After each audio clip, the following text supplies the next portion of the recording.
Tuğandarındaki birinci elemine Camry maşinası geldi, anан şu maşina saatiden жалып kıldı da starter'ı aylanbay атат dedi. Анан кийин birinci очередте мисалы стартер айланышы үчүн бул жерде аккумулятор жок, аккумулятор заряды болуш керек да. Эгерде анын генератор иштебей калып, генератор иштебей калып аккумулятор отуруп калган болсо, анда тоже стартер айланбайт да. Ошол себептен биринчи орунда аккумулятордун зарядын өлчөш керек. Аккумулятордун заряды 12ден жогору болуш керек да. Эгер аккумулятордун заряды 12ден жогору болсо, андан кийин мультиметрди аккумуляторго коюп, стартерди айландырганда аккумулятордун ёмкусу түшпөш керек. Мисалы 12 болуп турган жерде 6-7ге түшүп кетсе, демек аккумулятор күчү жетпей атат. Демек ошо баары норма болгондо анан стартерди баштайт. Мына стартер көрүп турганыңардай. Бул стартер алысырактан алсаң, муну мотор көрүп атасыңар. Муну мотор. Именно до сюда мотор. Анан бул жагы коробка. Муну бул жерде мынакей, муну көрүп атасыңарбы? Бириккен жерде. Именно мотор менен коробка бириккен жерде маховик бар. Именно картина коробка менен мотор кошулган жерде автоматтын координасы бар, сплениясы. Ошонун сыртында маховик деген зубчик бар. Ошол зубчикти стартер айландырат. Дайыма стартерди издесеңер, ошо мотор кошулган менен коробка кошулганын ортосунда болот. Либо мотор жака карап катып турат, же мотордон коробка жака карап катып турат. Айырмасы жок. Экөөнү эки жакта тең тура берет, бирок ушул ортодо сөзсүз стартердин зубчиктери ушул жака карап катыш керек.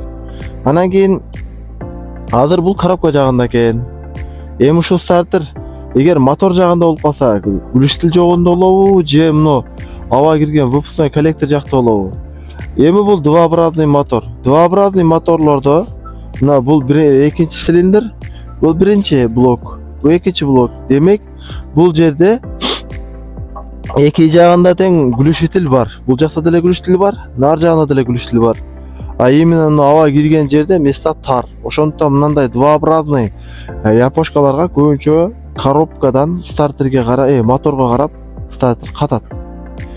Мисалы 4 жети, 5 жети ушундай машиналарда бир аз башкачараак. Мисалы 4 жетиде мына коллектордун астында болот. Ичинде. Мисалы Mercedes'терде şu коробканын üstünde болот. Буну табыш оңой эле. Şu бириккен жерди карайсыңар. Анан кийин глушитель, анан эгер мындай рядовый эле цилиндр болуп калса, мындай 4 эле цилиндр. Глушитель эмес, именно аба кирген жактын астында болот. Себеби глушитель дайыма ысык.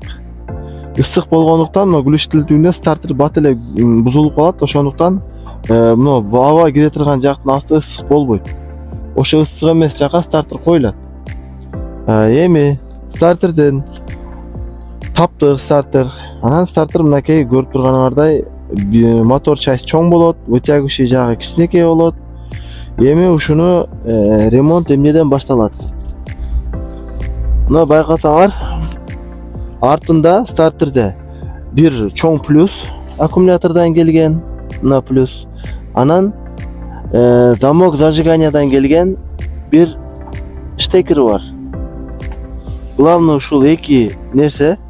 Эми буну стартерди чыгарып баштай электе биринчи орунда аккумуляторду чечип алып коебуз. Себеби бул турган плюсовой, бул прямой от аккумулятора. Эгер муну массага тие турган болсо замыкание болот. Ошондуктан биринчи аккумуляторду клеммаларын бирөөсүн үзүп коебуз, же аккумулятор мешайт берсе, могу местадан алып коебуз. Анан муну плюс чыгарабыз, штекерди чыгарабыз, муну өзүн бошотуп алгандан соң мында башка электроника жок.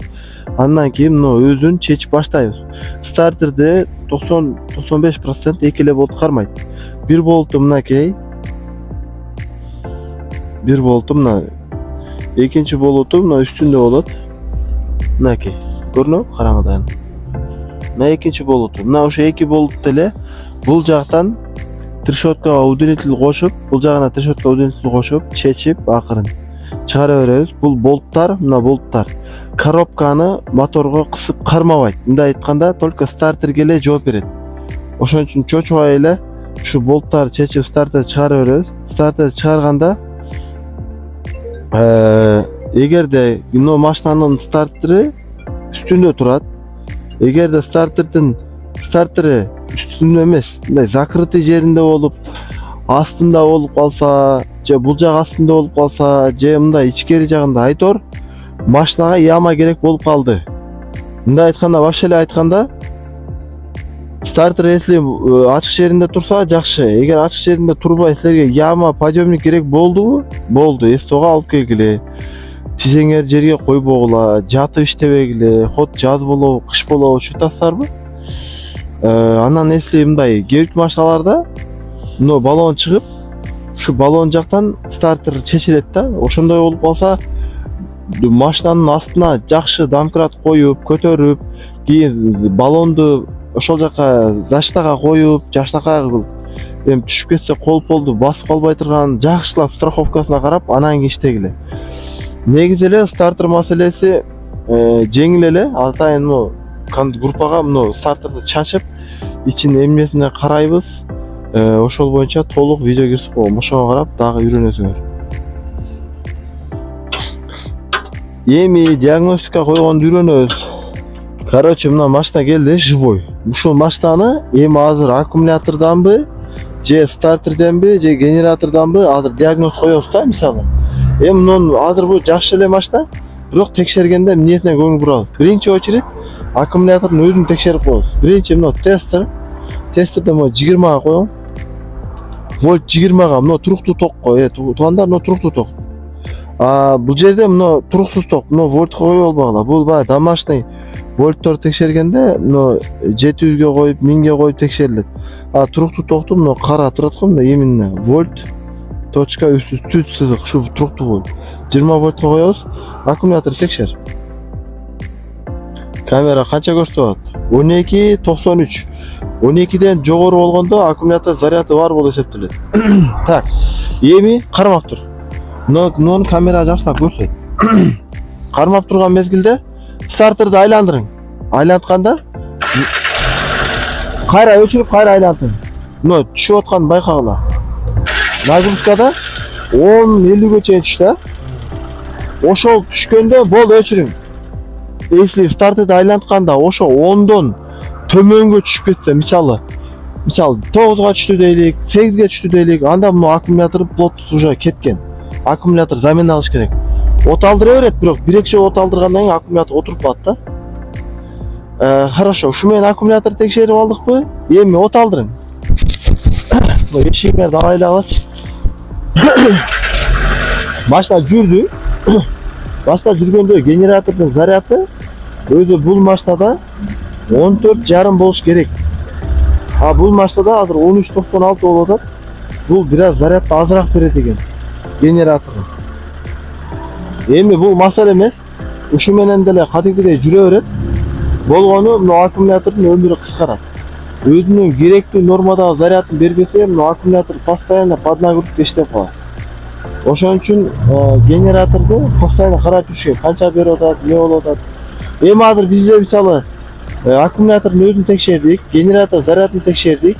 Эгерде ушулар жакшы болуп, анан кийин экөө тең жакшы болсо, анан 3-орунда стартер карайбыз.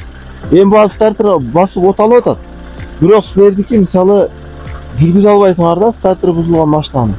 Силер машинаны эгер стартер айланбай аткан болсо, биринчи эле аккумулятор текшересиңер. Аккумулятор плотность 10дон түшкөн жокпу? Стартерга ток келип атабы? Замокты басканда плюс келет го. Ошо плюс келип аткан болсо эле стартерди чыгара бересиңер. Чыгарып, анан кийин на столе көрөсүңөр. Эми дагы бир маселе. Эми мына машина башкачараак. Мыналы бол. Мына машинаны өчүрүп коюңуз машина. Мына машина мисалы караңыздар, стартер көрүнбөйт. Эми ушул машинанын стартерин каяктан табабыз? Бул жерде мынакей мотор ушул жерден аяктады. Бул жагы коробка астында. Бул жагы мотор. Эми бул жерден карасак, чота эки жерде тең стартер жок. Демек, бунун стартери сөзсүз воздушный коллектордун түбүндө болот. Эми видеого көрүнбөйт, бирок мына ушунун астында. Эми буну чыгарыш үчүн воздушный коллекторду алып, аккумулятор алып, бул жагынан доступ кылып чечип алса болот. Анан жок, мен буларды чечпейм десе, анда аккумулятордун бир жагын өчүрүп туруп эле астына кирип, ямадан стартер чечип алса болот. Эки эле болт менен чыгат.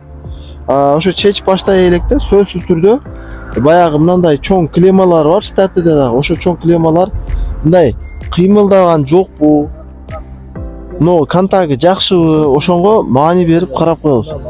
Себеби мындай кыймылдап калган болсо мына жеринен плохой контакт болуп, анда уже тоже стартер айланбайт. Ошондуктан ушул мына клеммаларга, тетиякта каткан клеммаларга өтө жакшы маани беришиңер керек. Эгерде бирөө жарымы слабый болуп жакшы катпай калган болсо стартер тоже чикайт этип айланбай калышы мүмкүн толук.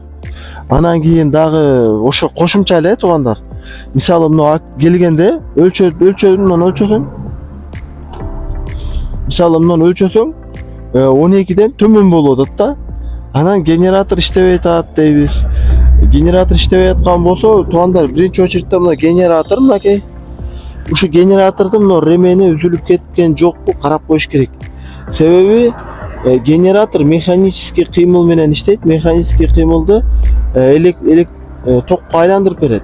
Ошол эгер механический кыймылды кылып берген ремен үзүлүп кетсе, уже генератор тоже иштебей калат. Иштебей калганда аккумулятор отурат. Отурганда дайы стартер айландыра албай калат. Түшүнүңүздөр? Ошон үчүн генератордун ремендерине, мына генератордун аркасындагы глазок нагрузка берген штекерлерге, именно mo плюсовой зымдарга баардыгын карап коюш керек. Үзүлүп калган жокпу? Ал баары жакшы болсо, анан кийин секин чыгарып стартерди жасай бересиңер. Мына стартер маселеси ушул.